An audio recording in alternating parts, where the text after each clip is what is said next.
In digital Marathi, जनतेच्या हक्काचं व्यासपीठ।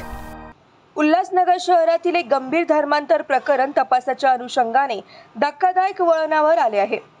द केरला स्टोरी चित्रपटातील धक्कादायक घटनांसारखे वास्तव्य उल्हासनगरात उघड झाले आहे। कल्पना चौधरी यांनी काही दिवसांपूर्वी आपल्या मुलीविरोधात तक्रार दाखल केली होती, ज्यातून उघडकीस आलेल्या माहितीने पोलिसांनाही धक्का बसला। विठ्ठलवाडी पोलीस ठाण्यात दाखल झालेल्या तक्रारीवरून दृष्टी चौधरी हिच्यासह 10 जणांवर गुन्हा दाखल करण्यात आला होता।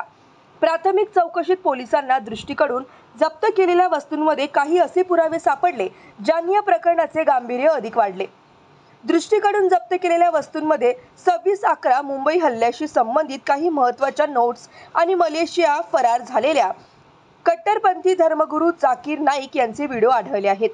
हे पुरावे मिळाल्यानंतर तपास यंत्रणांनी खात्री करण्यासाठी तपास आणखी सखोल करण्याचा निर्णय घेतला आहे।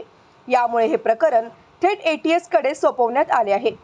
जाकीर नाईकचे व्हिडिओ आणि 26/11 हल्ल्याशी संबंधित नोट्स मिळाल्यामुळे या प्रकरणात मोठी खळबळ उडाली आहे।